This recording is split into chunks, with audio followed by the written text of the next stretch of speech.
On revient sur ce sondage léger, le journal TVA, qui montre que l'avance du Parti québécois se creuse. Le Parti québécois, vous le voyez, qui est maintenant à 35 % en hausse de 5. La CAQ, bonne troisième, se maintient, ça ne bouge pas. Le Parti libéral du Québec perd 2 points. On est à 26 % à ce moment-ci. Pablo Rodriguez est chef du Parti libéral du Québec.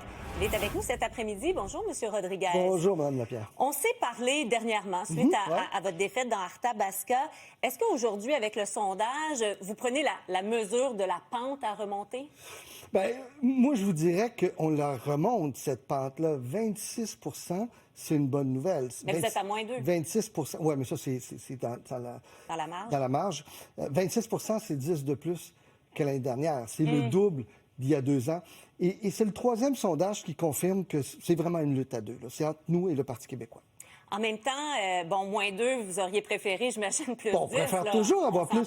Mais le fait que ce soit une lutte à deux, le fait que l'on remonte constamment, notamment chez les francophones, ça fait en sorte que les gens cognent à la porte. Par exemple, ce soir, j'ai un souper avec quelqu'un que je peux pas nommer. Demain, j'ai un lunch avec une autre personne que je peux pas nommer. Il y a un intérêt.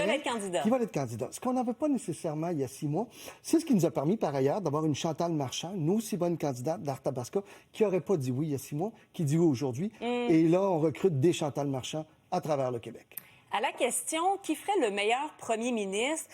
Vous êtes à 16 %, on le voit, donc baisse de 3 dans ce cas-ci, donc 10 points en dessous de votre parti. Comment vous l'interprétez? Bien, je vous dirais que c'est la même chose pour les autres chefs, là, de façon générale aussi. Moi, je viens d'arriver, là, ça fait 2 mois, là. Il n'y a pas si longtemps que ça que j'ai été élu chef, donc j'ai beaucoup de travail à faire pour faire connaître mes idées, pour bâtir l'équipe, parce qu'on a déjà une équipe solide de 20 députés, mais elle va s'accroître. Et c'est ça, aller à la rencontre des Québécois, c'est pour ça que j'ai décidé de ne pas aller à l'Assemblée nationale. C'est Marois Risky, comme chef parlementaire, qui va forcer M. Legault à répondre. Pendant ce temps-là, moi, je vais faire le tour du Québec, aller à la rencontre des Québécois. En même temps, est-ce que c'est pas une drôle de façon de se faire connaître? Parce que les clips à l'Assemblée nationale, ça va être Marois Risky qui va les avoir et non pas Les vous? clips à la Chambre, oui, puis elle va être excellente. C'est pour ça qu'elle est là. Mais je vais être là à chaque semaine pour scrummer, comme on dit, donc rencontrer l'ensemble de la presse, de la tribune de la presse, et aussi, très important, et vous le savez, aller à la rencontre de tous les médias régionaux, la télévision régionale, la radio régionale, l'hebdo, et ainsi de suite. Donc, je vais être omniprésent. Est-ce que vous avez peur que l'effet Rodriguez ne vienne pas? Bien, il n'y a pas d'effet Rodriguez pour ou contre, là. Mais vous le savez, quand il y a un nouveau chef, on veut un vent nouveau, là. Ben non, mais regardez l'arrivée de M. Plamondon, ça fait 5 ans qu'il est là. Au début, pendant des années, il ne s'est rien passé. C'est du travail, c'est à force de travail, du cœur au ventre, du courage, se dépasser de soi-même, l'équipe, et ainsi de suite. Donc, moi, je vais faire ma part, je vais faire ma job, mon équipe également, puis on va recruter d'excellents candidats et candidates. Mais là, en donnant l'exemple de Paul Saint-Pierre Plamondon, vous donnez un horizon de 5 ans. Est-ce que vous êtes en train de dire la prochaine élection, on la laisse, on sera là de la suivante? On va faire ça plus vite. Mais ce que je veux dire par là, c'est que il y en a pas de miracle, là. Moi, j'arrive avec mes idées, mon expérience, ma capacité de rassembler, et c'est là-dessus que je serai jugé avec l'équipe et avec les idées qu'on va proposer aux Québécois. Et on en a beaucoup, d'ailleurs. Les gens ont aussi été sondés, c'est intéressant, sur les ministres qu'ils aimeraient voir quitter ou rester. Bon, il y a certains exemples, je pense qu'on va les voir. Bon, Geneviève Guilbeault devrait être déplacée selon la majorité. On voit que, bon, Christian Dubé, ça va mieux pour lui. Vous, avez-vous des demandes spéciales pour le remaniement? Oui, qu'il y ait une élection et qu'on tasse la CAQ. Je tomberai pas dans la personnalisation. C'est à M. Legault de voir qui va changer. Mais en même temps, on voit que les Québécois, ça changera pas grand-chose. Vous savez, un remaniement, et j'en ai vécu plusieurs, dans ce cas-ci, c'est clair, c'est comme peinturer une chaloupe pleine de trous. Il y a bien beau de peinturer, elle va couler pareil. Ou comme si vous coachiez une équipe de hockey, M. Legault coach une équipe de hockey, puis là, chacun a un numéro sur le dos, mais là, il fait juste changer le numéro de place. Bien, c'est lui qui patine sa bottine, il va continuer à patiner sa bottine. Ça ne changera pas grand-chose, ce remaniement. Je pense qu'il est temps qu'on change de gouvernement. Par rapport à la souveraineté, l'option, l'appui qui stagne à 36 %, comment vous réagissez à ça? On avait parlé à l'époque un peu du phénomène chez les jeunes, qui, lui, fluctue un peu plus. Hein. Au mois de mai, il est à 35. Il y aurait même une hausse, là. Ben oui, c'est-à-dire que... Mais il fluctue beaucoup. 35 % en mai, 48 en juin. Aujourd'hui, il redescend à 42. Faut voir, c'est très instable.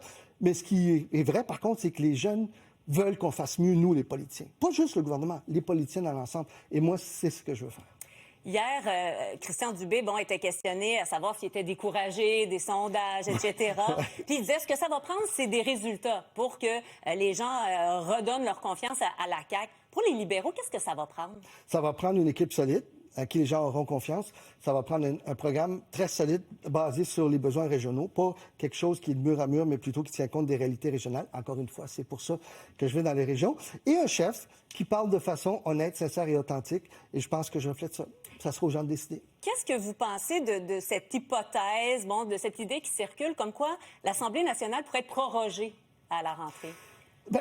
Monsieur Legault semble vouloir s'accrocher à peu près tout ce qui lui reste. Et ce qui lui reste pas, c'est de la crédibilité. Donc, il essaye de trouver des trucs parlementaires, des manœuvres. Il pourrait le faire, c'est son choix. Mais il n'évitera pas, par la suite, de répondre aux questions. Il va devoir répondre aux questions de Marois, de toute l'équipe libérale et des autres partis également. Donc, à mon avis, ça ne changera pas grand-chose non plus. C'est une manœuvre politique qui mènera à pas grand-chose. La commission Galland a repris cette semaine, notamment, ça a commencé avec le témoignage d'un ancien ministre libéral, Laurent Lessard, qui, on a expliqué qu'il avait été informé par une lanceuse d'alerte de possibles dérapages à sa clique. Lui, ce qu'il a dit, c'est qu'il avait finalement mandaté d'autres pour faire le suivi par rapport à ces informations données par la lanceuse d'alerte. Qu'est-ce que vous avez pensé de ça, vous? Ce qu'il dit, ce que je comprends de ça, c'est que lorsqu'il a reçu la lettre de la lanceuse d'alerte, qui joue d'ailleurs souvent un rôle très important, il a contacté le Conseil du Trésor, il a contacté aussi la présidente de la SAC et a posé les questions, a dit, regardez, ceci est sérieux. Donc, il a fait, à mon avis, le suivi par la suite. Qu'est-ce qui s'est fait, ça, on ne le sait pas. Mais il y avait le suivi. Mais la question... Le premier suivi. En fait, le premier suivi, mais il n'y avait pas... À ce moment-là... C'était pas de sa responsabilité? La responsabilité, c'est la CAQ. C'est la CAQ parce que là, on a appris que le ministre le savait. Et en fait, je vous dirais, Mme Lapierre, pour avoir été ministre longtemps, c'est impossible qu'un ministre ne le sache pas. Il y a deux possibilités. Ou il se fait mentir à plein nez, puis là, il est incompétent, ou il sait, mais il le cache. Alors, il va falloir faire des changements énormes, notamment mettre des processus de vérification en cours de route. Mieux former nos hauts fonctionnaires qui, eux, négocient les contrats pour qu'il y ait moins d'échappatoires, pour que ça soit plus serré aussi. Et troisièmement, lorsqu'on lance un projet, qu'on implante région par région, au lieu de le faire d'un coup, comme ils l'ont fait à la CAQ, et ça planter partout. Pablo Rodriguez, chef du Parti libéral du Québec, merci d'être venu nous voir. C'est moi qui vous remercie. À une prochaine, au revoir. Au revoir.